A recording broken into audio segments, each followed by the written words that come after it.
So let's start again. Good evening, everyone on this call. Good evening, our table officials. Good evening, our referees. Good evening, our FIBA commissioners and technical delegates. Good evening, our instructors in this call. We welcome you to this second training session that specifically goes to the technical aspects of the table officials today. Our topic today will be the work of the scorer, and we are very specific about this topic. It's not the entire, it's just the work of the scorer before the game tips off, before a jump ball is put on. Our ground rules will be that if you have any questions, please put them in the chat. I'll be personally responsible to monitor them on the chat and bring them up to you. That will be our key ground rule. Also, my work today will be to introduce to you our presenter for the day, who is actually ready. She has been working very hard. Our presenter for this topic of today is Melissa Tekemab. Melissa Tekemab comes from South Africa, and she comes to us today as a seasoned educator and trained teacher. Melissa has an experience of 16 years as a table official and a statistician, and she has worked in various capacities in table officiating. She has worked very many games as well.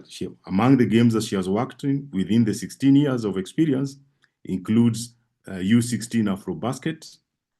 It includes World Cup for wheelchair.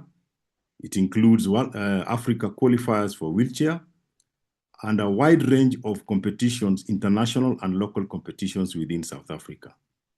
So Melissa, who is an educator, comes to us with a vast experience that we need to benefit from. This session of Scorer's Duties is designed to take 3 sessions. So today we shall see session 1 of the Scorer's Duties, which are specifically on Scorer's Duties before the game. And without much ado, allow me to welcome Melissa to take us through this session today. Melissa, the floor is yours.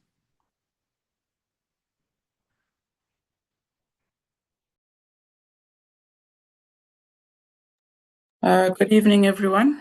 I hope you can hear me. I hope you're ready to learn. I will keep it within the time allocated to us so that we are able to talk and communicate with each other. Welcome again, and thank you for your time as well to come and sit in for this training. So as introduced already by our speaker, I will be doing chapter 4, the scorer. This will be our first session because it will be covering quite a lot of things when we talk about the scorer. Why is my screen not changing?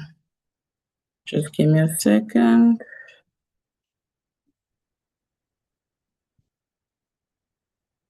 Hold on, why is my screen not changing? Okay. So our objectives tonight is to understand the role of the scorer, as well as setting up the score sheet, learn how to set up the score sheet properly before a game. What we'll cover is the scorer's duties, what equipment and materials are required as a scorer, what the official score sheet looks like, and as well as the records before the game. If you have any questions, like has been said, please just pop them in the chat box and we will deal with them. I just want to confirm, do we have the poll app or software or something? No, Melissa, we may not have that poll typo. So you may use, you may just say whatever, how you want to ask questions, just innovate. Okay. All right, no problem. Okay. Thank you. Right. So what do you think the scorer's duties are before I get into it? So we have 4 options on this. So please answer the question in the chat box. What are the scorer's duties? Is it A, to keep records of teams, running summary of points, fouls, charge, timeouts, next alternating possession? B, to keep records of teams, running summary of points, fouls charged, timeouts, and HCC. C, to keep records of running summary of points scored, fouls charged, timeouts, the next alternating possession arrow, the HCC. Or D, to keep records of teams, running summary of points, fouls charged, timeouts, the next alternating possession arrow.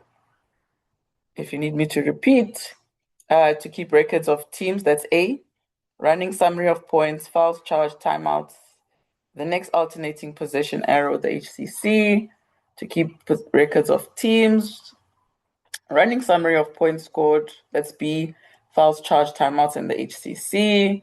Or is it C, to keep records of running summary of points scored, fouls charged, timeouts, the next alternating possession arrow, the HCC.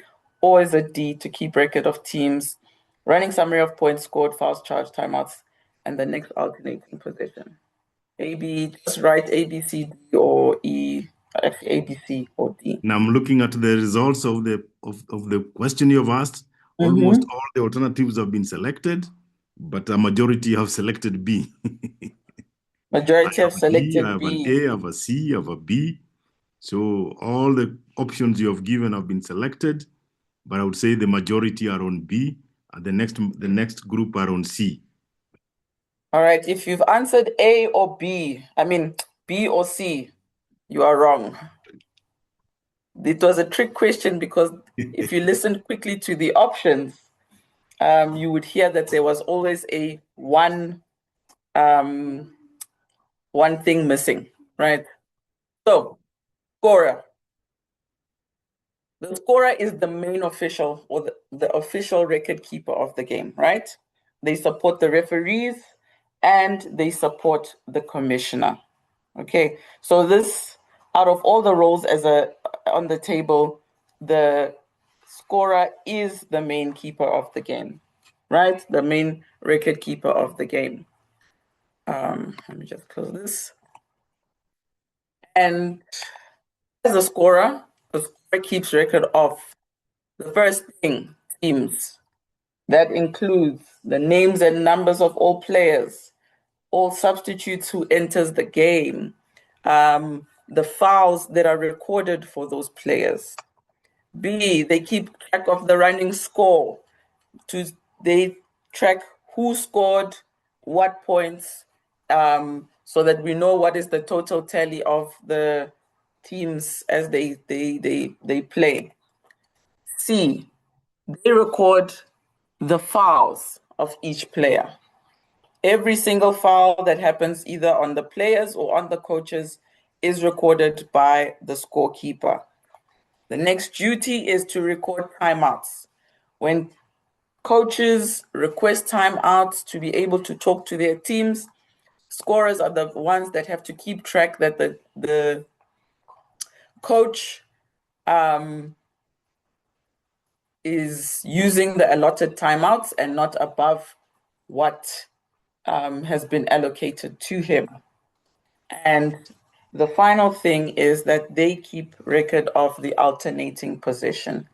So when we start the game, we all know that we have the tip-off, and after the tip-off, the arrow or the ball, the next possession belongs to the alternating or the team that didn't win the tip-off, and so it goes for the whole game. And the scorekeeper is responsible for tracking that. Give me a second.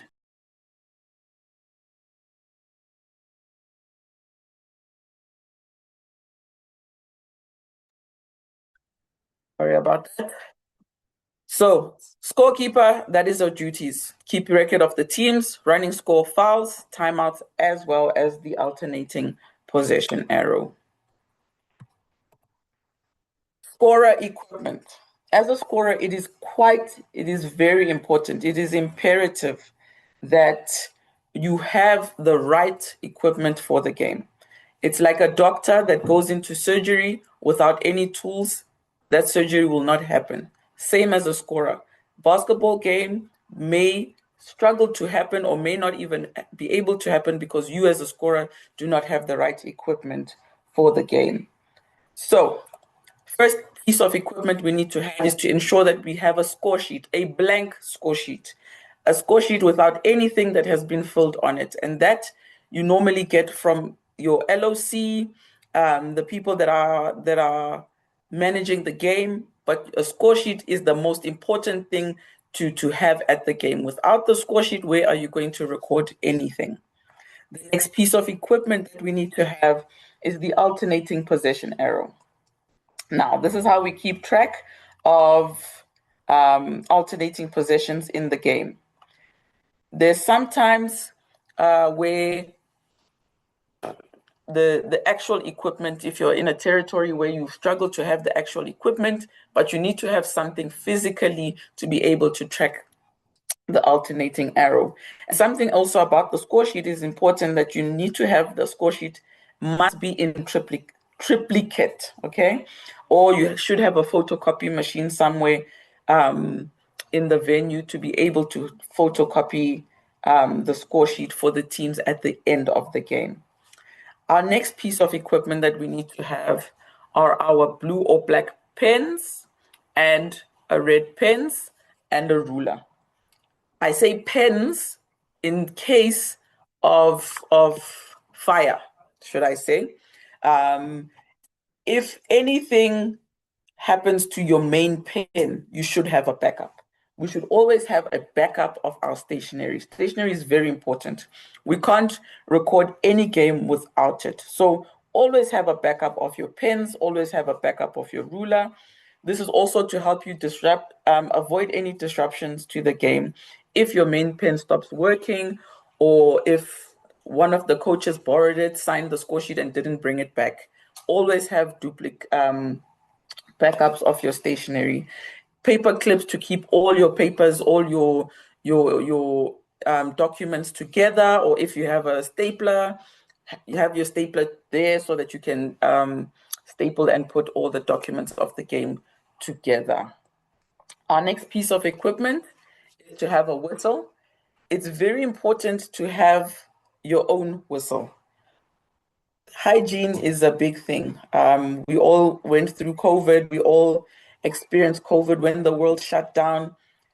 Have your own whistle. You don't want to be in the middle of the game having to borrow somebody's whistle and so on. So a whistle is quite important to have as a scorer of the game. Next piece of equipment that we need is a blank piece of paper or a notebook where you are able to write essentially any notes, any incidents that happen, anything that you want to make note of in the game. If there's a mistake that you made on the score sheet, tracking where that mistake was, noting any incidents that may have happened, helping the referees if they say, please just note this incident for me, tracking that time, helping the commissioner also if there are any notes that need to be made. Blank piece of paper, have it at the table with you at all times. And finally, we need to have our rule book interpretations as well as our TO manual. Our important physical items are your blank score sheet and your alternating arrow. Your supplementary items are your pens, your whistle, your blank paper, and your rule book. And your rule book's interpretations and the manual, you can have that either digitally or physically with you, but always have a copy of it somewhere. I can guarantee you, in all my years of officiating, we've always had to look up something.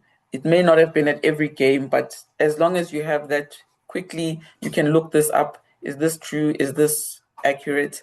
So as a scorer, have a copy of that at your table. Important. No water is allowed on the table. Protect your score sheet at all costs, because you don't want to be there, have your bottle of water on the table, and then suddenly the ball comes flying across the court, hits your bottle of water, next thing your score sheet is wet. Protect your score sheet at all times. No water allowed at the table.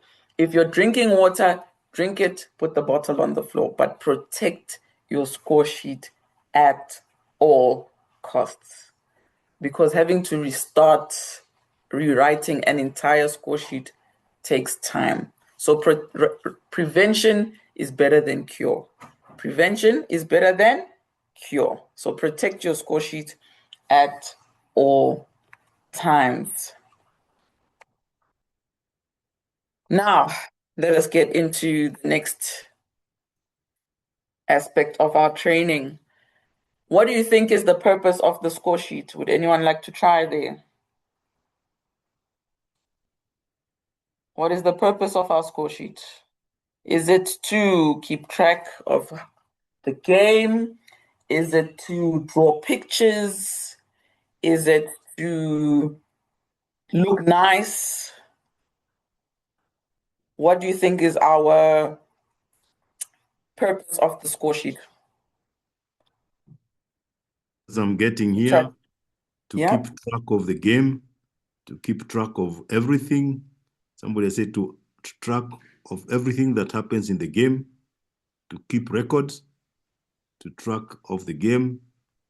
The principal answer I'm seeing here is keep track of the game. Keep track of scores, fouls, timeouts. Somebody specific here. There's Duba, who is quite specific. Dube. Very nice, very nice. To keep accurate. I like this, to keep accurate track of the game. To keep track of the game events.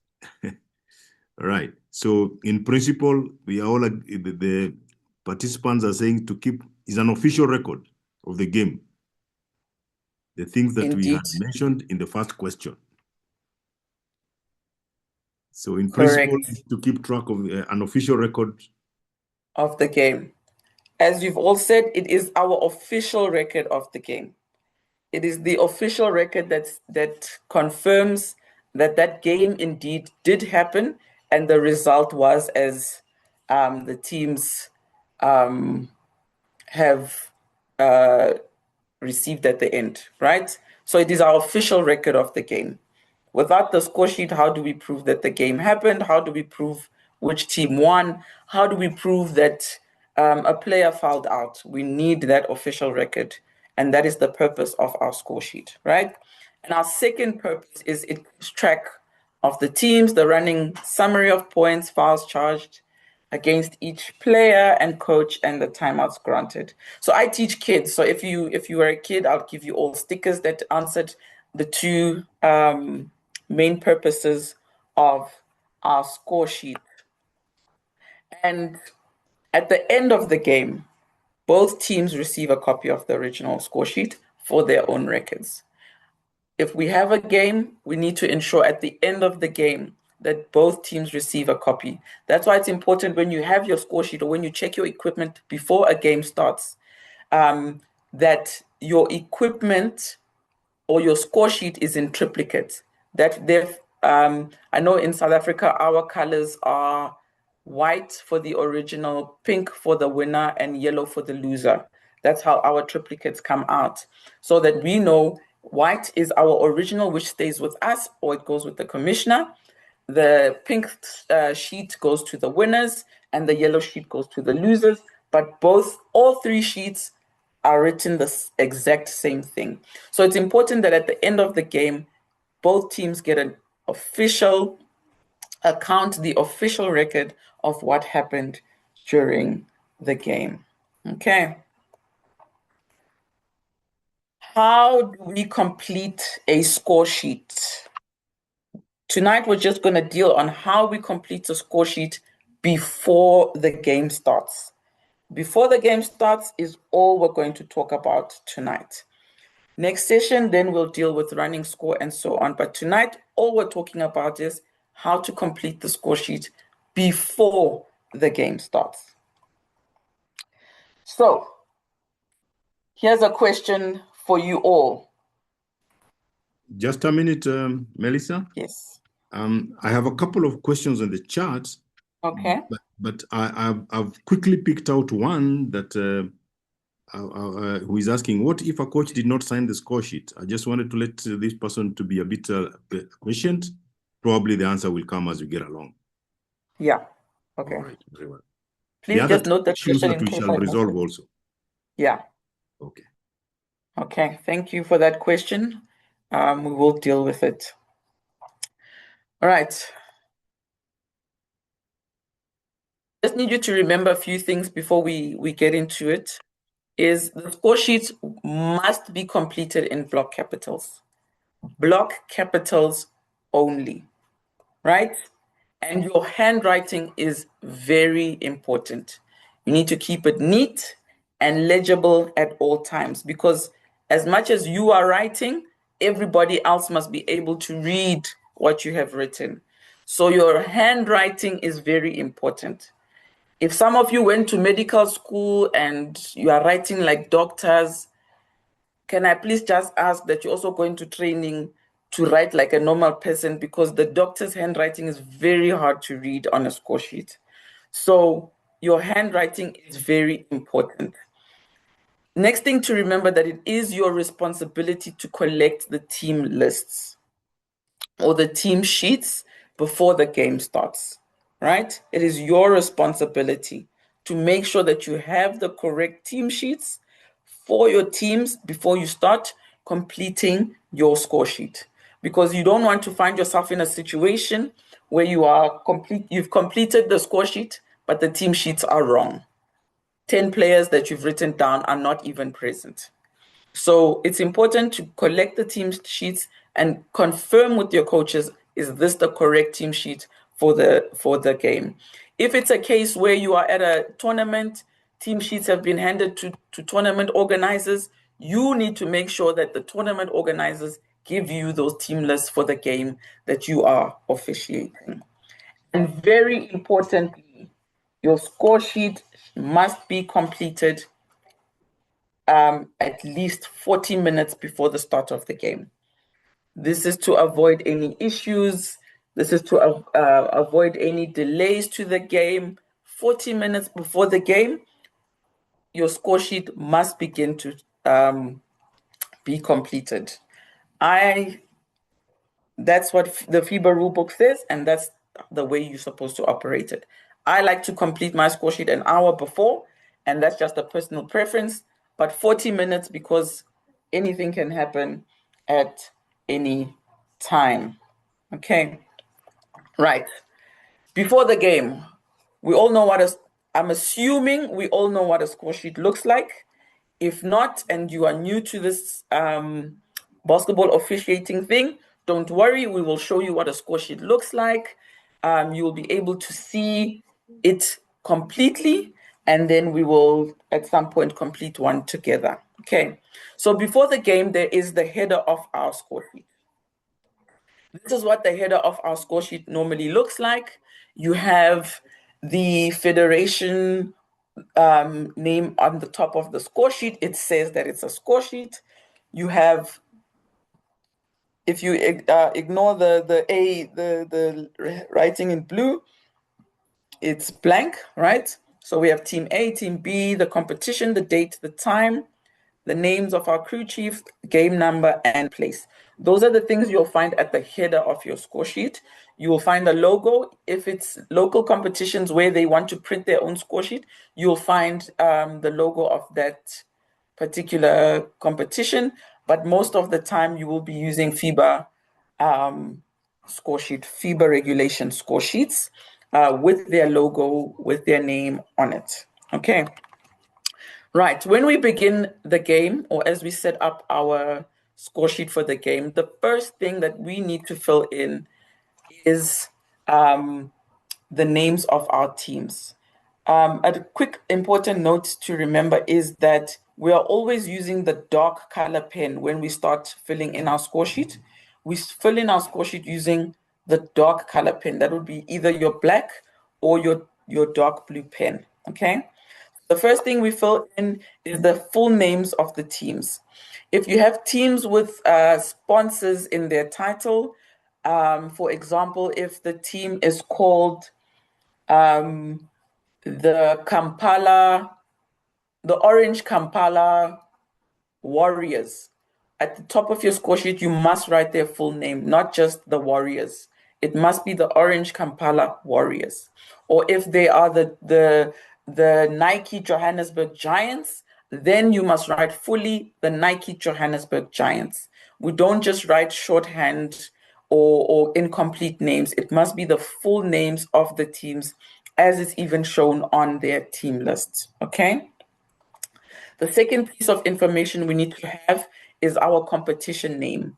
You will see my 2 over there on the screen. The competition for that was filled in here, what was the BAS Cup 2022.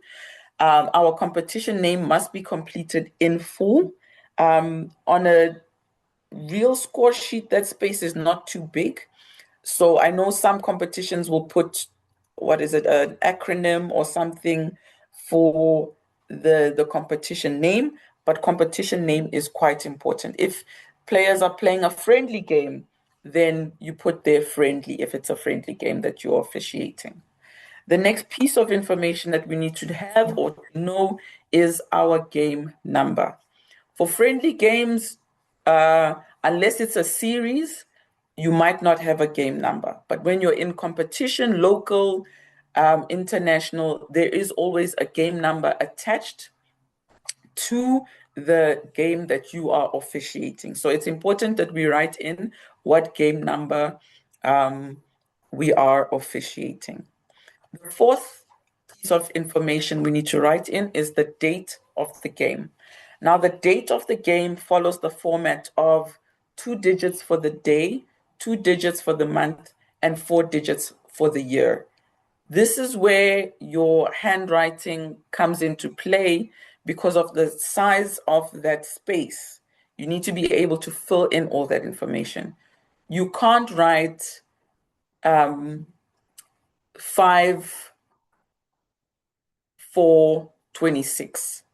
It should be 05/04/2026. Okay, so by all means, try to fit in the correct format when putting in the date of the game. Now, the time of the game. This time is always in 24-hour format, right? Now, basketball is played in English, right? Basketball is played in English, therefore we use the time format in English, which is the 24-hour format. If it is at 8 o'clock at night, then your format is 20 colon 00. If it is at 8 o'clock in the morning, then it is 08 colon 00. So it's important that we know what our format is and what time it is on a 24-hour clock. And when we write the time there, we write the time that the game actually starts.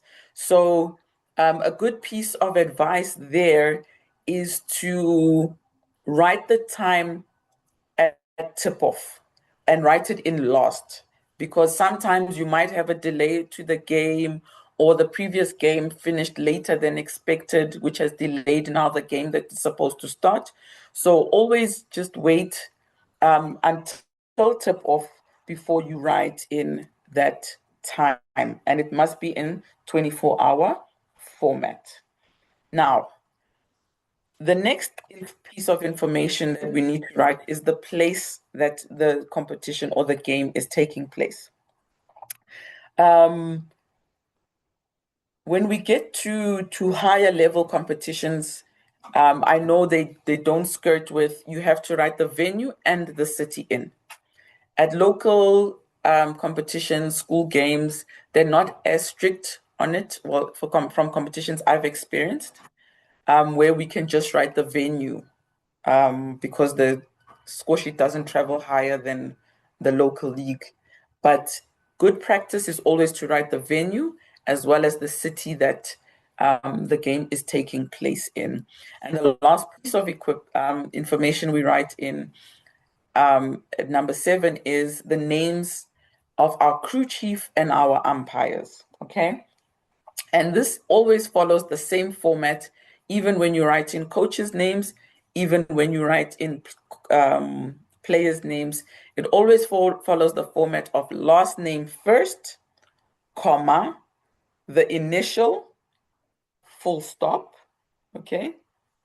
For your crew chiefs and your referees and your officials, there is also, if you're dealing with international competitions, where we put their country code next to their names, so that we know that this referee is from Slovakia, the other one from Greece, the other one from Finland, the other one from Kenya, and so on and so forth. So country codes, when you get to international competition, are very important to know.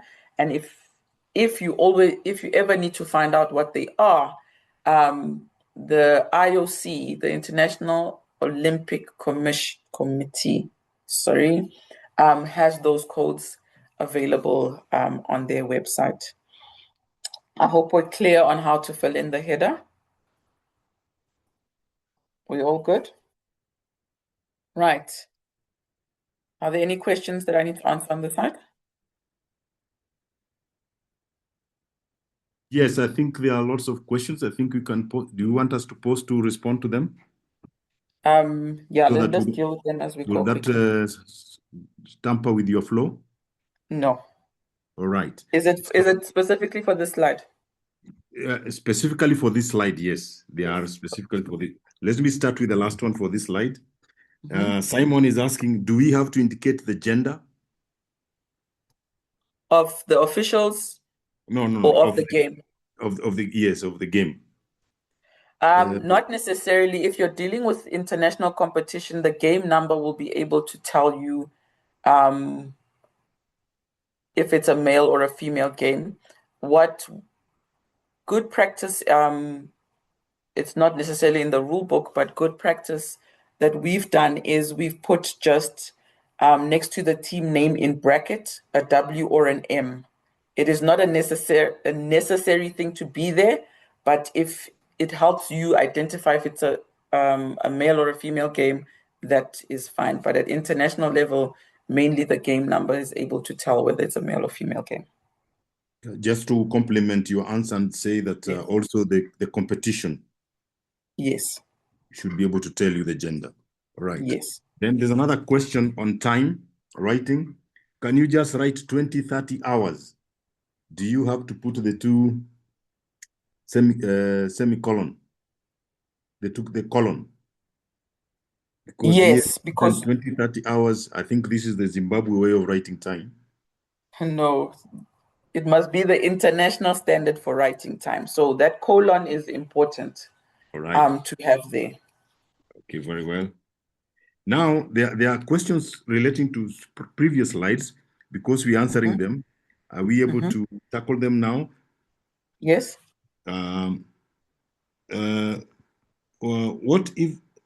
What if coaches make changes? No, I think we have not reached there. So We have not read, yeah. Yes. I think we are good then. So we can continue. Then I would like to make a comment on an issue you raised, which is quite important. You mentioned that you prefer to do it 1 hour before, and I just want to say that is the correct, and the rule covers that because the rule book says at least 40 minutes. So that means you can even do it 2 hours before. Yes. All right, very well. Thank you very much. Continue, Melissa. Thank you so much. Right. Next point is how do we record teams and how do we so recording teams, that means the players and the coaches. Okay.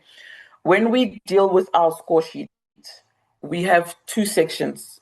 Section A for team A and section B, which is the lower part for team B, right? I don't know what happened now. Just hold on. Sorry, give me a second. Right. And this is what it essentially looks like at both sections for the players. Okay. Team A occupies the upper part of our score sheet, and Team B occupies the lower part of our score sheet. I will show you in a few minutes what that looks like on a full-size score sheet. Okay. As I said before, player names and initials, as we did with the referees. but it is important that we put their names or their surnames and initials in the increasing numerical order of their jersey numbers. So if our lowest number is 00, that is the player that should be first on our score sheet.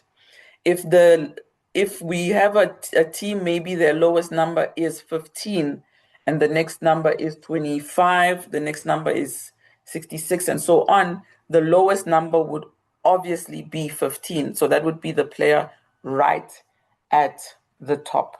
Okay, so it must always be in increasing numerical order of their jersey numbers. Okay, that should be as clear as day. The next thing is that 10 minutes before the game starts, right? Both coaches must come and select the names and the numbers, must come and check that their player names and numbers are correct. Because they might have given you a team list, or the assistant coach gave you the team list. Now the coach is coming and they're speaking two different languages. They must check that you have written in the correct names next to the correct numbers. Okay. And then they must also check that the correct coach has been recorded.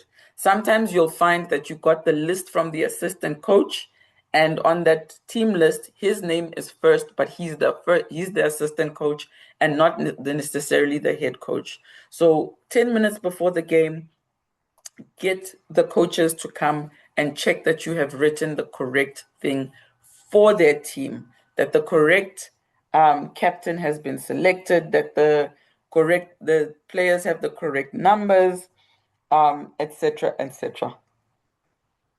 Okay, if you see there the license number, there are at international competitions, especially, players have license numbers. Okay, and those are essentially the number that we write there is essentially the last 3 digits of their player license.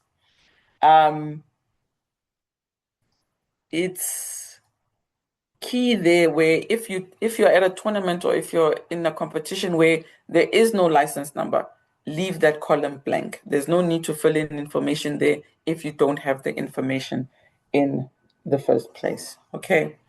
And then last thing is, you'll notice that if there are less than 12 players on a team, and the team has given you a list and it only has 11 players, there is a line that you'll see on the example image there.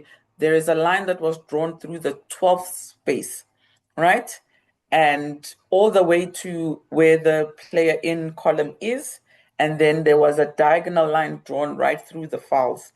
That is only done after the game has started. Okay. So if, let's say, the numbers or the team list is given to you 4, 6, 7, 8, 10, 11, 12, 13, and 15. Don't skip a space for those numbers that are missing, right? Enter everybody's names in increasing numerical order, right? Then leave the spaces blank at the bottom for however many players are missing. Don't do 4 and then you skip a space and then you do 6 and then you skip a space. Don't do that. Fill in everybody first at the top, then leave the spaces at the bottom. When the coach comes to do his check and he may notice, no, he actually has 11 players on his bench, you've only written 10. Then we fill in the omitted players in those spaces that have been left open. Okay. So it's important that you write them correctly in the numerically increasing order, and then you leave the space at the bottom. Once tip-off has happened, right, then we can cross that out, because the rule says an omitted player cannot be added once a game has started. Before the game starts, they can add that player in. Once the game has started, that player is no longer allowed to be added onto the score sheet. So you must cross out that space once the game has started. Okay. Then we get to our starting five. Questions? Sorry? Would you like to pick questions related to that slide? Yes, please. Or we go to slide next one. Let me get a question. All right. There are a couple of questions. One is very interesting, is mathematics. Somebody is asking, Gospel is asking, between number 0 and 00, which one is bigger? This 0. 0, right? Yes. Okay, so 00 will come first, and then 0. Then 0. Yeah. No, I've Right. been in a game where we've had 2 players just like that. 0, Okay. 0, and 0. Right. That's great experience. Mm. Then somebody was asking, I think you have answered. Somebody was asking, how do we, this was Coach J, how do you treat long names? But long names. Right. We don't necessarily worry about a player's name. It's the surname that's our the one we write out fully.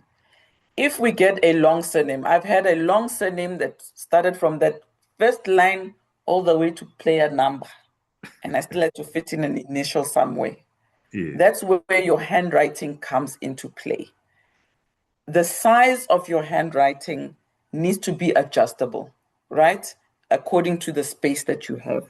If you can see this player's surname has 13 characters, you can't be writing huge. You have to be able to fit in that 13 characters into the space provided to you. So fully write it in. I've had situations where players have had, so like I don't know if it happens in other African countries, we've had Van Schalkwyk. So that Van is VAN, and then the second part of the surname is Schalkwyk, right? What I would do if the second part of the surname is a bit long is I would put a V dot, the second part of the surname, and then the initial. It's not good practice. Don't follow my example, but I'm saying that's what I've done before. So your handwriting has to play a factor into how you are able to essentially fit that information into the space that is provided to you. Very well. The other question I think is easy because why, supposing you don't know the exact location, I think that is not possible because the score sheet is filled on site, not off site. Yes. All right. Yes. Very well. Okay. Thank you. Okay. Can continue. All right. The starting 5 and the head coach's signatures. We're back to our main example, right? Now, starting 5 players. Wait, actually, let's go back. Here's a question for you. Who is responsible for marking the starting 5 players? Is it you, the scorer? Is it the assistant coach? Is it the commissioner, C? Or is it D, the head coach? So A is the scorer, B is the assistant coach, C is the commissioner, or D is the head coach. Who is responsible for that?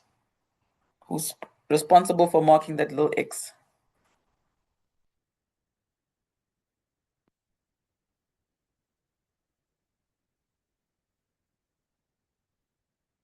The answers are coming in fast and furious. Yes.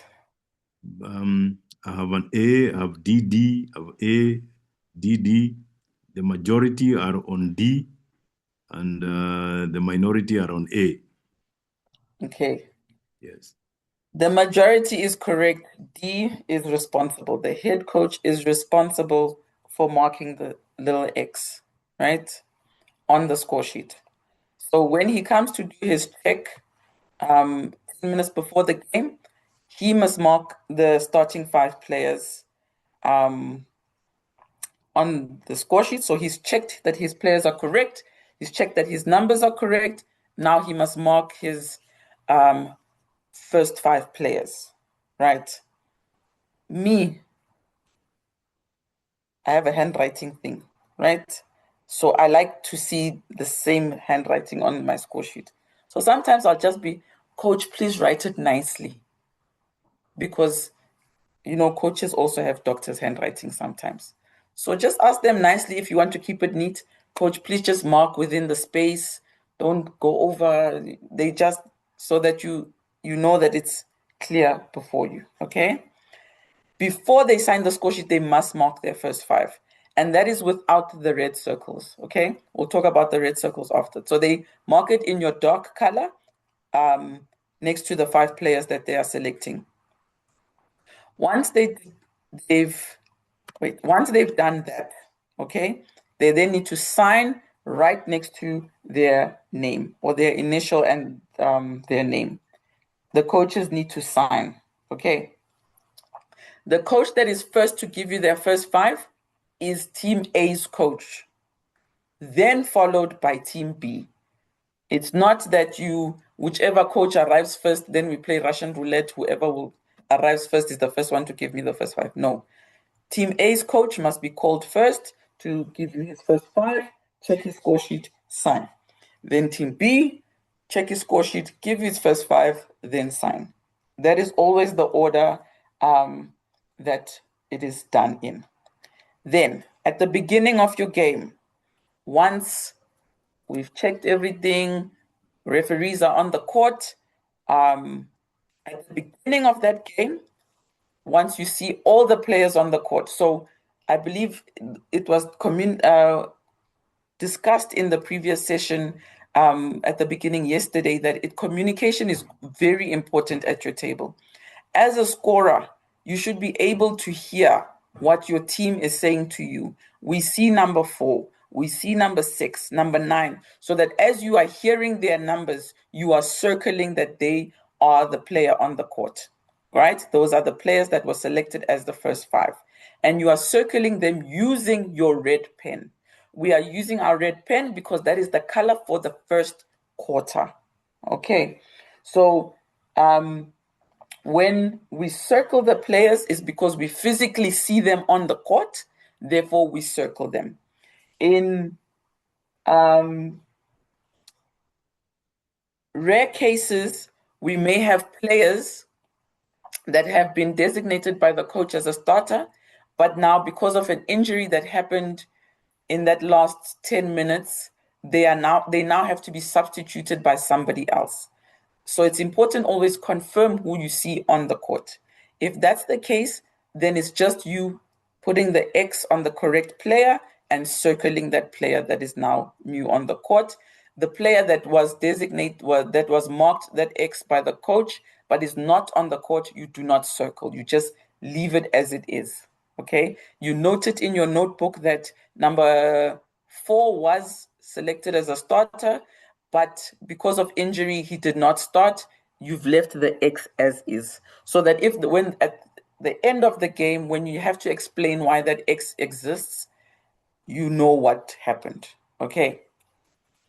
Then it's just here, I've put a second example of a coach's signature. Unfortunately, you can't dictate where the coaches decide to put their signatures, but they need to make sure that the signature needs to be there. Now, I believe there was a question before of if the coach doesn't sign the score sheet, there can never be a case of the coach doesn't sign the score sheet. The coach must sign the score sheet, because then at the end of the game, if there's a protest or whatever, that evidence is that the coach saw what I wrote, the coach agreed with what I wrote, and the coach signed off on what I wrote. You see? So it's important, always get the coach's signatures at the once they come and check that their score sheet is valid. If you have, or if there are any errors where you notice before the game, you can correct. So errors that can be corrected before the game is, let's say, the number of a certain player was recorded wrong. So instead of number 14, they were actually wearing jersey number 15. If there is no license number written in, all you do is cross out number 14 in that column with the number, and you write the correct number in the space under license number if it's blank. If it's not, then you write it in the empty space next to your license number. That's where you'll write the new number of that player. Or if you have a space next to their initial, write it in brackets there so that you know that's the player's current number. And then you cross out the number that was incorrect. Now you can fix numbering errors both before the game starts and during the game. The only error you cannot fix during the game is the omission of a player. So if a player is omitted before the game, nothing's started, you can always put that player in. But once a game has started, you cannot put that player in again. Okay, so this can be done without the teams being sanctioned before the game or during the game when we talk about numbers. But when we talk about an omitted player, unfortunately, that player can't play once the game has started. And if they realize late that, we forgot Samuel that was supposed to be on the court and he only arrived in the second half of the game, that's too late for you to add anybody to the score sheet. Okay. Now, when we get to a team where there is no head coach, there is no assistant coach, right? There are, I should say, very rare occasions where there is no head and no assistant, but there is no head coach present. There is no assistant coach present. They have no way of coming. The team is headed by players. Then and only then do we write the captain's details in the space for the head coach. And he or she is the one that will then sign as the head coach. But that only happens if there is no head coach and no assistant coach. Then the team's captain will become responsible for the team and will sign the score sheet in the box reserved for the head coach. Is that clear? Are we okay on the slide? Okay, I'm going to jump through. Vitalis, you'll give me any questions after I'm done. Right, this is our last part that we will deal with for today. Games lost by forfeit, okay? So conditions of a game that are lost by forfeit is, number one, if a team is absent, all right? Or they are unable to have 5 players ready to play 15 minutes after the game's scheduled start time. So if the game was scheduled to tip off at 20:30, there were no delays whatsoever to make sure that that game starts at 20:30. And at 20:45, the team either hasn't arrived or they are unable to play 5 players at the beginning of the game. Then that game is considered lost by forfeit by the team that is unable to field a full complement of players. Okay. The second condition for a game lost by forfeit is if a team's action prevents the game from being played. So that could be in the form of a protest, or they are diddly-daddling, or they're just being slow, and the coaches, the referees have given them the 15 minutes after the scheduled time to make sure that they are ready, to say, get ready, can we play, and their actions are just preventing the game from being played, then the game can be lost by forfeit by that team. Or a team refuses to play. The crew chief will tell them, hey, let's play, we're ready to play, let's play, but they refuse to do so. They have a grievance, they don't like the other team's coach, whatever the case is, that they've chosen to refuse to play, then the game can be considered lost by forfeit after that. So when that happens, you must complete the score sheet in the usual way. I will show you an example right now. And then you write absent diagonally over the players' name boxes of a team if a team is not present at the venue. Okay. If it's a case where both teams are absent, you repeat the procedure of the boxes in the boxes for each team. I will show you just now. And all explanations, all pertinent explanations should be written on the back of the score sheet. So why was that game lost by forfeit? What happened? Were the instructions given, etc., etc.? All of that information must be written at the back of the score sheet. So now when we look at score sheet of a game lost by forfeit. So this is an example of where there was Team A was present, okay? Team B did not arrive. We therefore complete the score sheet as required. So our headers are correct. It was the Nike All Stars versus the MTN Warriors. And then we fill in our competition title, game number, etc., etc., etc. We fill all that header in. And then Team A's list, we had Team A's. We filled in Team A's list. At 10 minutes before the game, the coach came to check that it was correct. They've marked their first 5 players. They've signed next to their name. But Team B did not arrive. We do not have a team list for Team B. And therefore, we write absent across in huge. Now, this is where your size doesn't matter. Well, your size must be big. And you write absent across the team that is not there. Okay. If it's a competition or a tournament where you have already both teams team sheets and you've written already both teams team sheets, and let's say Team B had the players' information there, even if you have that information in there, right? You must still write absent over all their names in darker than what you wrote their names in, to show that they did not arrive.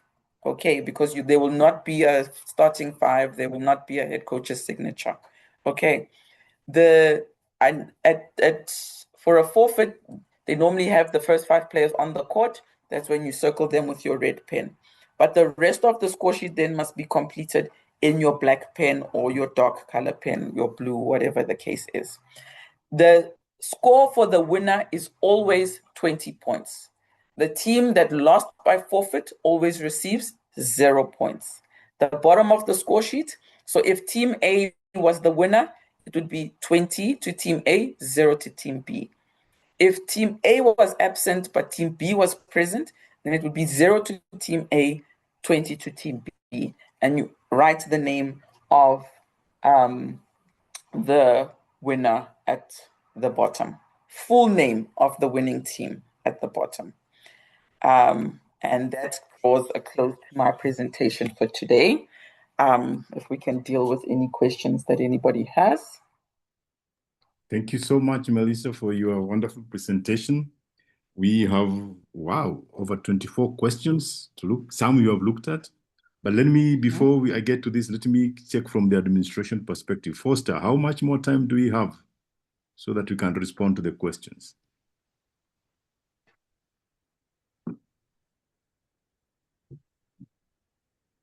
Hello, Foster?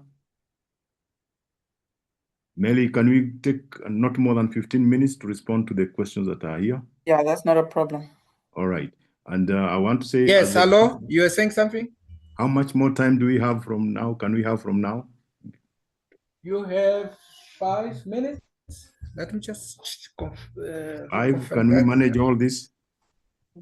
I have a list of about... Okay, you have... we can give you 10 minutes. Okay, very well. Okay, so quickly, let's move. Melissa, some of the questions you can deflect. Okay. There's an interesting one here, which is more of a rule question. If a team A has 4 players and Team B has none, this is also connected to a question by somebody, can we have a double forfeit?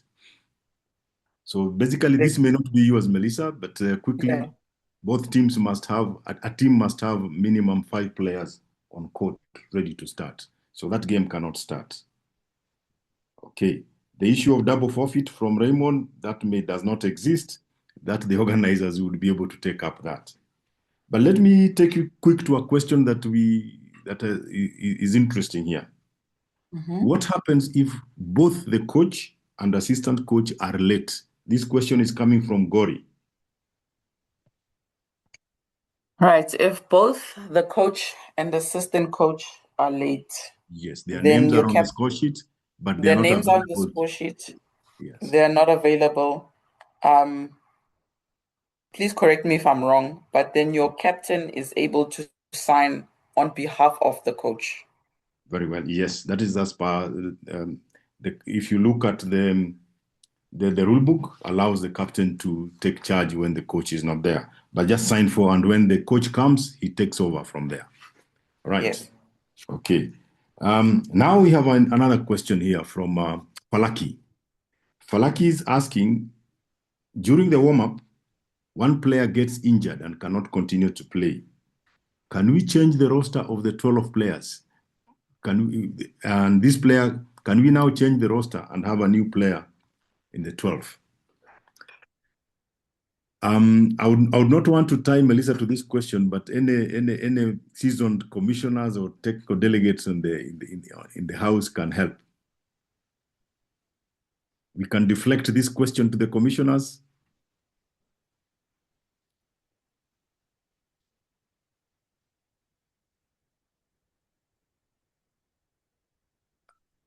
Nobody's coming up. Maybe you call the commissioner by name. The question is from Commissioner TD Falaki, but I have seasoned commissioners here. Yes, Falaki, I can deflect it to you. You're already saying deflect. Yes, Karim, please. Karim, Commissioner Karim, please. 1 minute.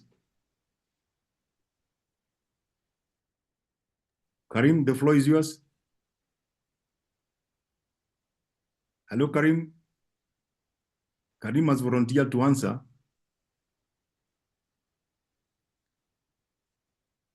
Zulfika?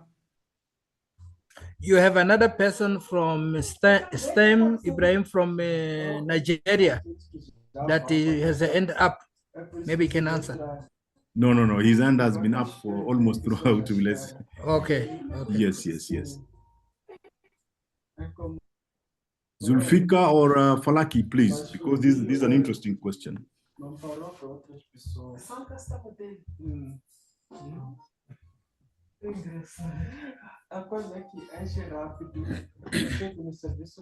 Oh, Zulfika needs to be unmuted, Foster.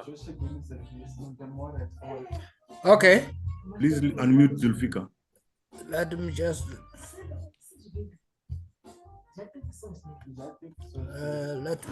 do that. Alguém já tem me dito sobre esse táxi. É só que não levei a Vitalis, could you repeat the question? Okay, let me repeat the question. The question from Falaki is, during the warm-up, one player gets injured, and this player is in the score sheet for the roster of 12. The question is, can we now change this player and remove him from the roster of 12 and replace this player with another one? It depends on the kind of a competition. If it is FIBA competition, there are already 12. But if it is a national competition, normally it depends on the regulation of the competition. But for FIBA,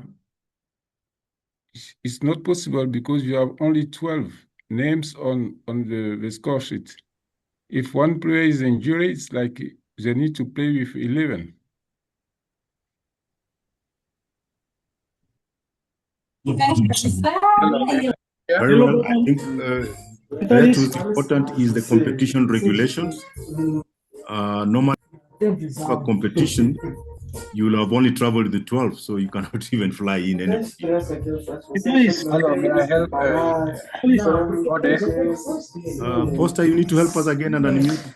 Yes, I did unmute everyone now. Poster, can I answer this? Can I give my own opinion? Yes, Kamal. Hello, everyone. I think it's the same case. If this player was injured before the head coach confirmed his 12 players and 5 to enter, he can remove it and put another player. But if he signed, it's late and he tried to play only with 11 players. Okay. Thank you, Kamal. Hello. Yeah, is that Zulfika? Yes. Yes, Zuli. Okay, I think the question has two parts. One, I think he means that if a player is injured during, let's say, warm up after the five players have already been indicated by the coach, so he can be replaced by another player, but not from the, as Mathurin explained, it's the same thing. Because you have already been allowed for 12 players and they should continue. The injured player will be sitting on the bench, maybe in the next game or next tournament when there is a change of roster, then they can change him, but not in that game. Okay, thank you very much. So let's proceed because we have an array of questions that we need to respond to. I'll sample them out. The next question, this is straight to you, Melissa, because you are the score sheet expert here. They're saying if there was an omitted player and we discover this omitted player in time, but the number of these omitted players is such that it is lesser, it should have come in between or earlier. Would it now demand that we change the score sheet? Because it is not in ascending order. The ascending order would have been broken. No, if it's a case where it's an omission discovered after the fact, then that player would have to fall then to the bottom.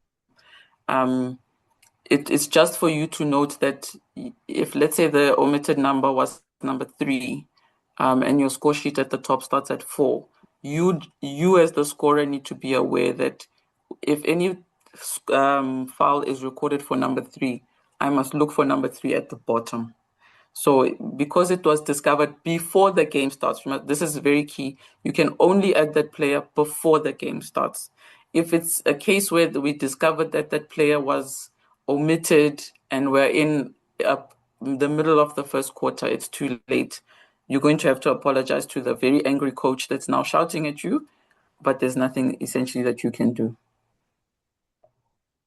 Very well, thank you. Now there's again, the assistant coach signs the score sheet on behalf of the coach.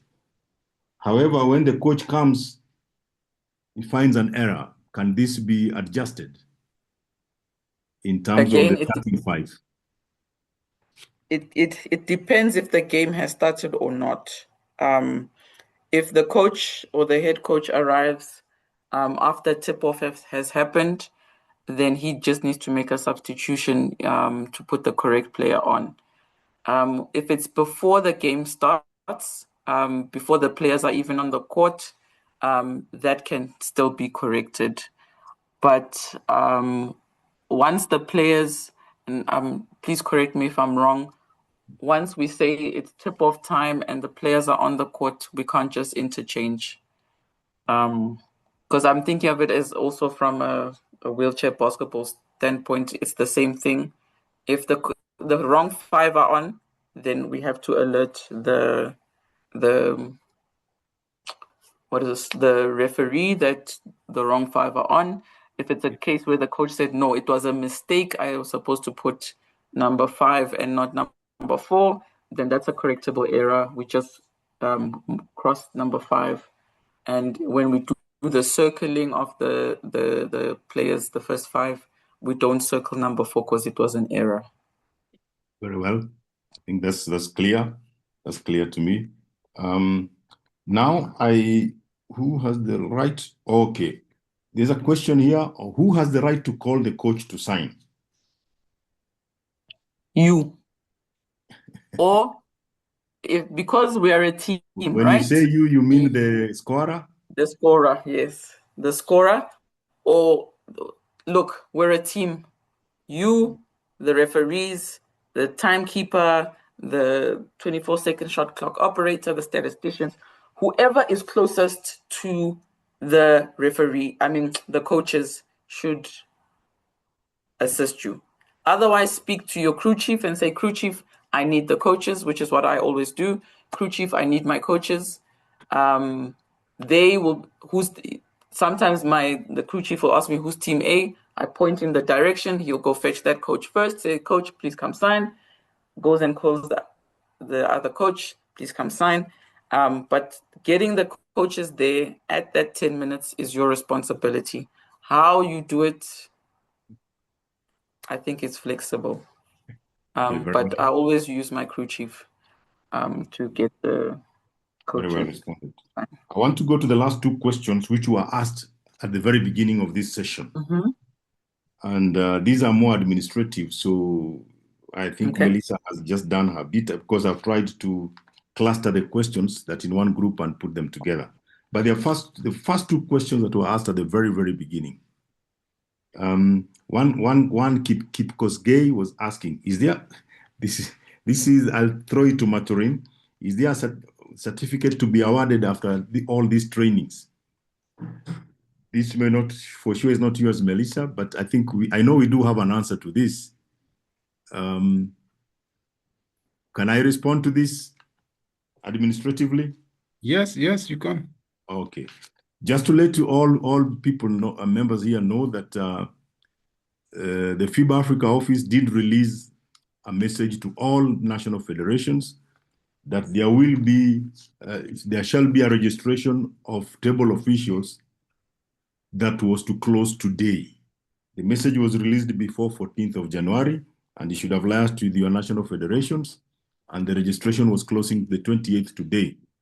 If in your country it is not yet midnight, then you have time to do that.